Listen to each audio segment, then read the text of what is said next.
muggy day. Sky's gloomy, air's all wet.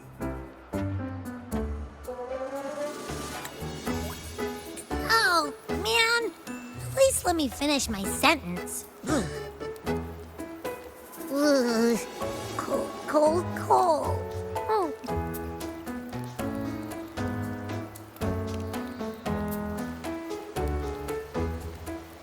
All right.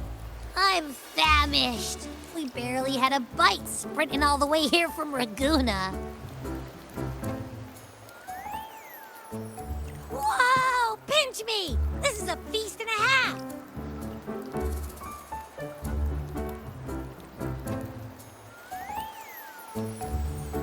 Hey, Rover. So, we did bring enough money, right? I mean, we kind of rushed out without grabbing anything. Oh, that? Don't worry.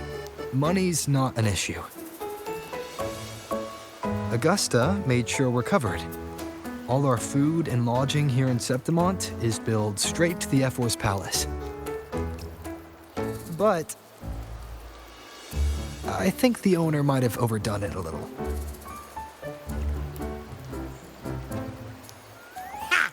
Better get used to it. You're the champ of the Great Aegon. And you know me. If food's on offer, I'll be a scoffer. Yeah, no leftovers, guaranteed.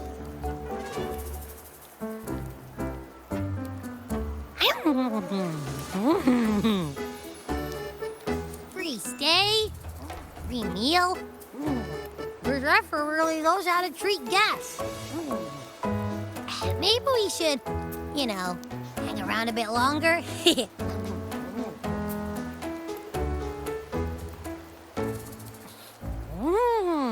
This smells amazing!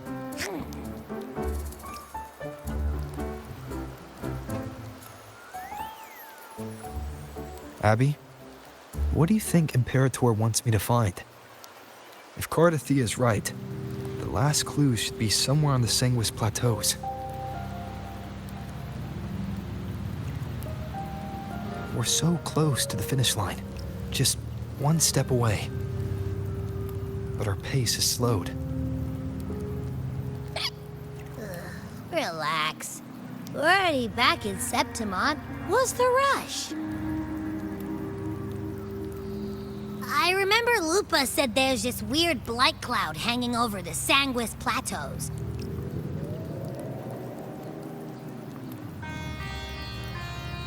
And when the high tide, or whatever, rolls around, all the gladiators go there to hunt tacit discords. Wait, is the high tide coming up soon? The Aphor's invite did say something about a big hunt. Huh, that reminds me. Aren't we supposed to meet her today?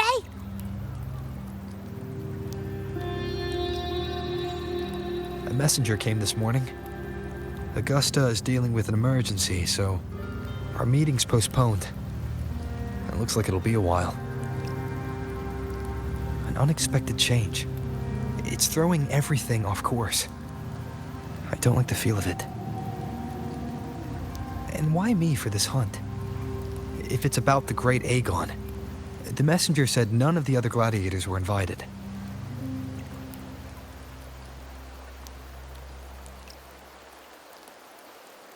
Who knows? Maybe she just wants to test her strength against you. Typical Septimontian, right? You think so? I've only met her a few times, but I doubt she acts on such simple impulses. And as the F4, is she really in a position to do whatever she wants? Guessed from afar, you possess eyes as clear as crystal. But what troubles you so that eyes once bright as the highland sky now darken with rolling clouds?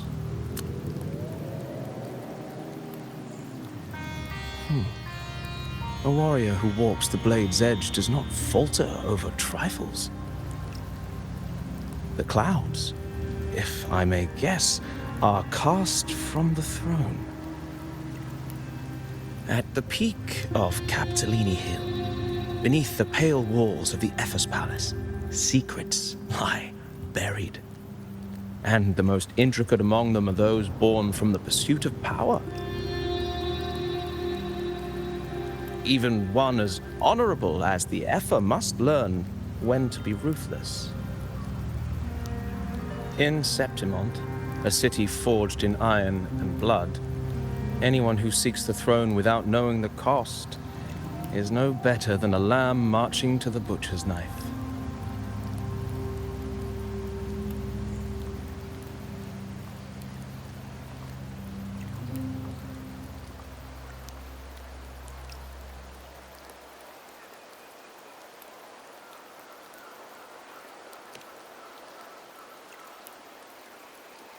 I am Nestor, a traveling poet.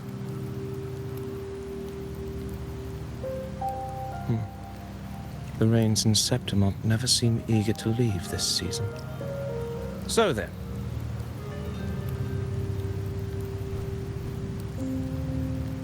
If you are curious about the Epher, then allow me to say that nothing would honor me more than to offer even a modest service to the champion of the great Aegon. Wait, how do you know he's the champion? And all that stuff about the F-4, too. Huh? Your eyes. Were we talking too loud? To see and to hear are but two of the many ways to perceive. Trusting the senses is a habit, a natural expedience, but not the only option. Truth be told, I've been gathering inspiration for my next epic, and its protagonist is none other than Augusta, the Epher of Septimont. That's why I speak of her with some familiarity. I have a feeling your tale with her will soon be written. And knowing more about those who walk alongside you is rarely without its benefits.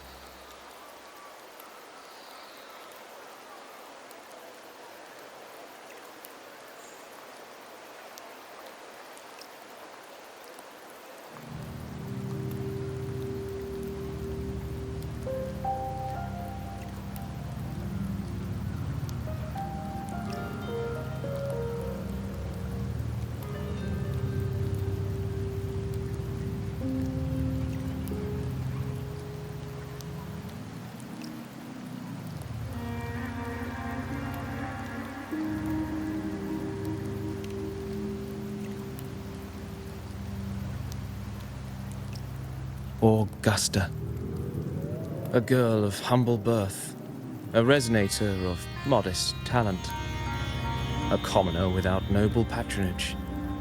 And yet, from the den of wolves that is Septimont City, she rose and eventually claimed her place.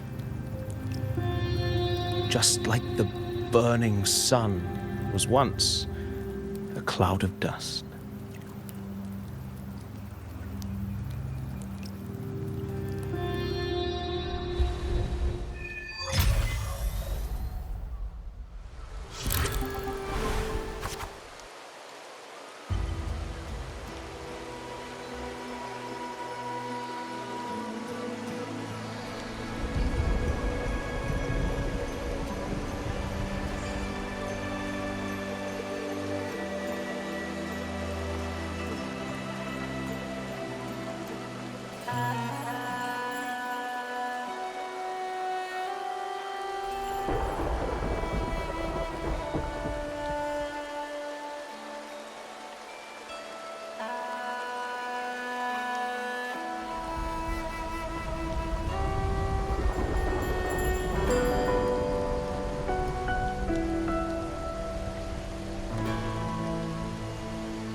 fail enough times, and you might eventually succeed.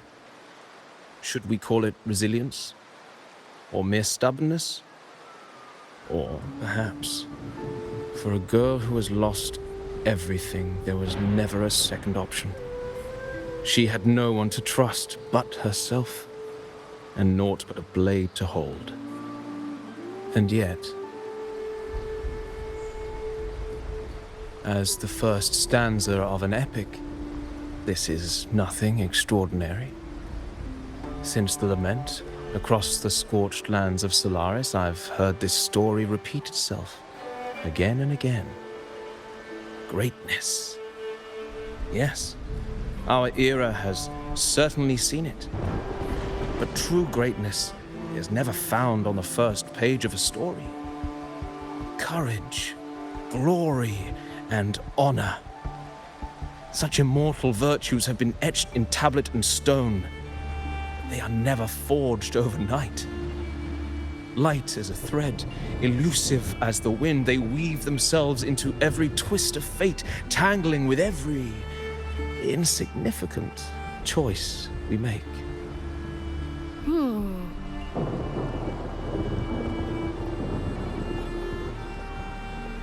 I don't know. It's just unbelievable. The Augusta he's talking about, and the F-word we saw in the arena. No way they're the same person.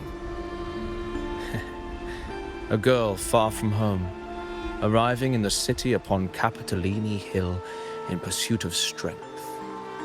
No title, no status, no wealth. I doubt anyone at the time could have imagined her rising to where she is now.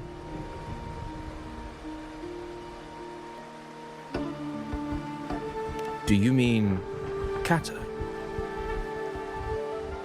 Do you believe Kato handed her that final victory on purpose, and that his scathing words were a test of her resolve?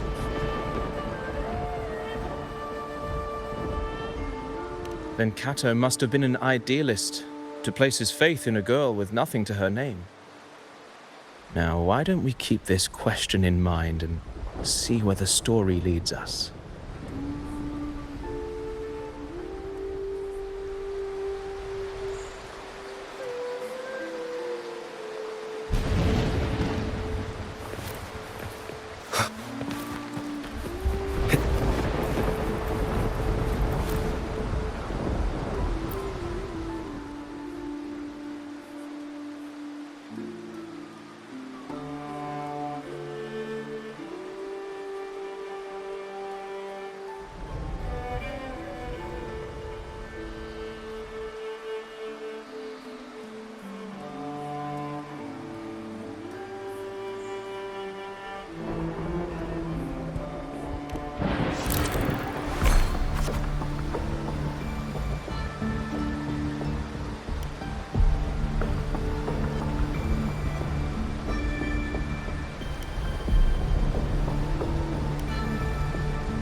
merely the rough shape of a short epic. This is all I can offer about the Ephor.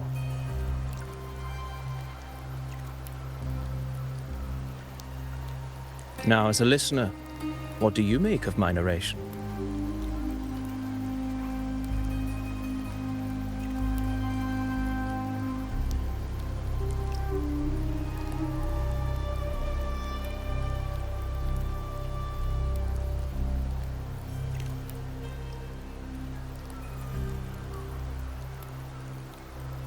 I appreciate your kind words, my generous listener. I am only a humble wordsmith, spinning verses and rhymes. The essence of poetry is granted by those who dare defy their fate. But there is one thing I must confess. Through my words, your knowledge of the Ephor is partial, at best. Poetry can only offer a glimpse of the true story, the reality of people, events, and things slips beyond the grasp of words. I do not belong in the pages of the epic, so I remain confined to the observer's gaze. I can imagine events and emotions unfold, but I cannot truly recreate them.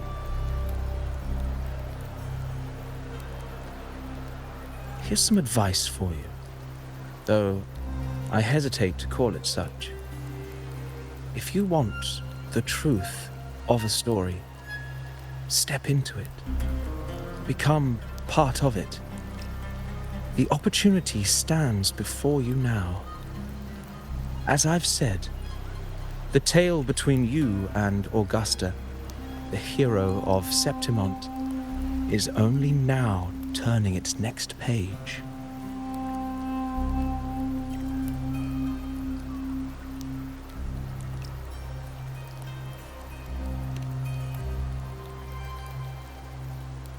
It's not difficult to see.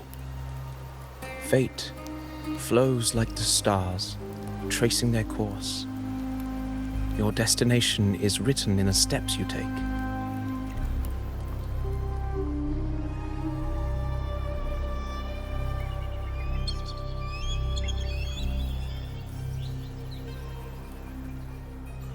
The rain is passing. I hear it ceasing its symphony upon the earth. It is time for farewells.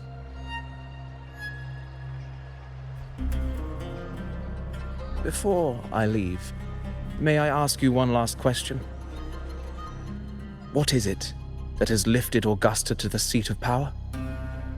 What is it that makes a ruler?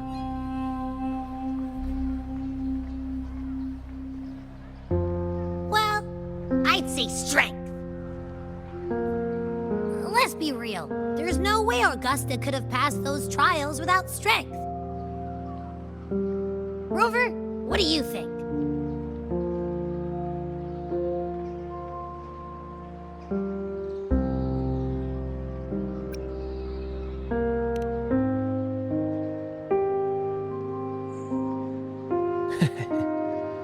You needn't rush to answer now. Keep it in mind as you continue your journey.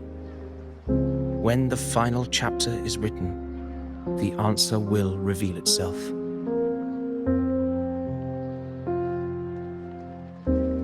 Farewell, my friend. Our paths crossed by fate and by chance. Soon, after this brief encounter, everything about me will be gone with the wind. But you, your epic continues.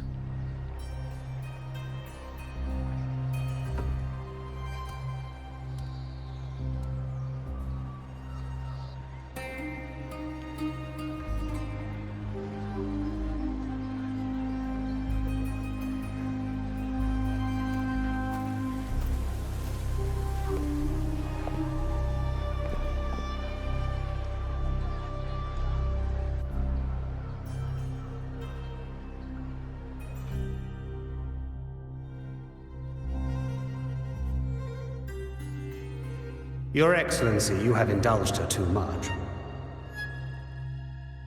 As the priestess, Yuno is far too unruly in both action and word. It's a disgrace to her title. Indeed. She entered the palace unannounced, uninvited, and with no decorum. A blatant affront to the authority of the palace. Same as always.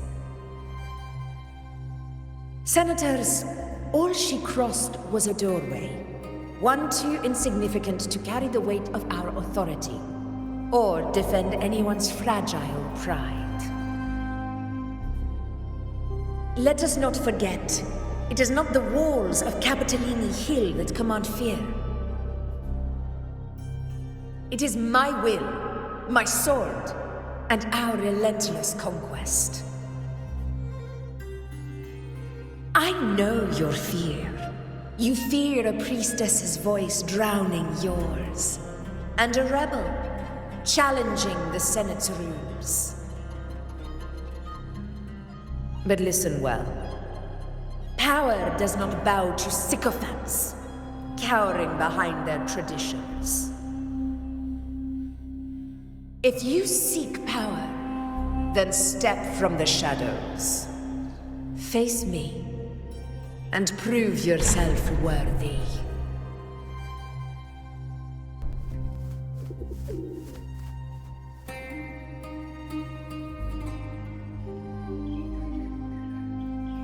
Took you long enough, Augusta. Handling the senators takes time. You know that. Well, to keep our esteemed priestess from waiting, maybe next time I'll just leave them to their own devices. I'll make sure they record every detail of your feat, and relay it word for word to Grandmother Lilibet. Priestess Iuno. Unruly behavior left Tetragon Temple without permission and trespassed into the Ephor's palace. I wonder, who will lose it first? Lilibet or you? Let those old foxes report me all they want. If they step into the tetragon left foot first, I'll shoot the left. Right foot first, I'll shoot the right. Hey, I'm with you on that one. The Senate should be reminded now and then that the Tetragon's kindness is not a reason to take Priestess Yuno lightly.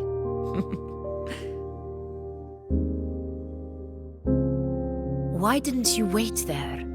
I had everything handled. We depart for the hunting ground tonight. If anything changed, you could have reached me by my terminal. You didn't need to come all the way here.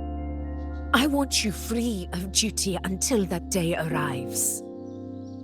You're overthinking it, Augusta. I'm here to see that person. Grandmother Lilibet said his fate is one of unknowable void. Sounds intriguing enough to make time for.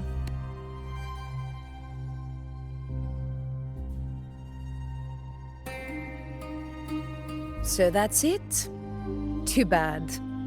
The ship from Laguna won't dock until tomorrow morning, and we'll be gone by then. Ugh, what a hassle. Patience, you know.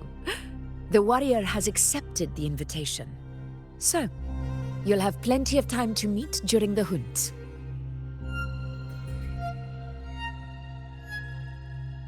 Is there something else you want to say? I read Grandma Lilibet's Book of Prophecies. The hunt and our plan, neither end well. Are you sure we should go through with this? Risk does not trouble me. Peril simply requires greater strength. But really, when did you start caring about the temple's traditions?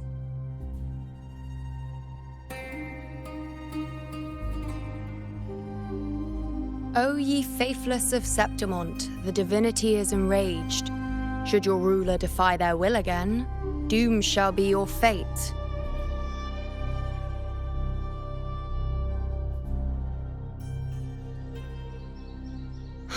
Lately, I've been hearing murmurs from the nobles again, about the ancient prophecy from Raguna. I will admit, those words once carried weight. But when our ancestors crossed the waters and climbed these hills, Raguna's divinity didn't get a seat on the ship. And the priestesses all said the prophecy was incomplete. Only the hero of heroes, wielding extraordinary power, risen from the dark tides, shall bring eternity to Septimont. Then shall the waters quiet, the tempest still, and glory return with the blood of the old king. Do not forget, this is the other half of the prophecy. Fabius, Attilius, Valeria, one after another, these heroes have saved Septimont from the brink of ruin. As long as a hero stands, no disaster can break this eternal city.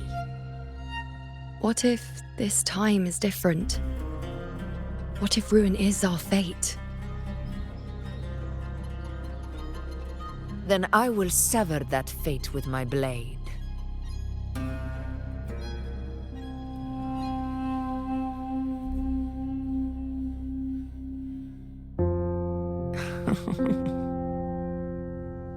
What's so amusing? So, the fearless priestess Iuno can be frightened after all. But it's fine. If you're afraid, don't push yourself. I can handle this alone.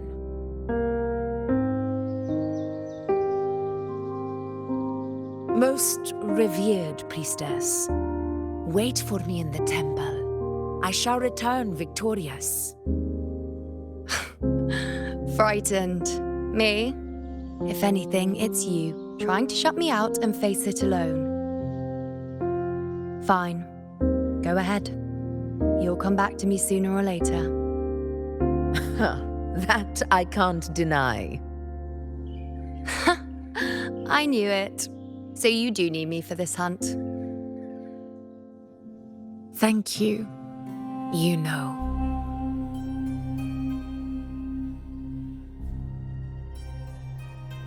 Why are you saying this?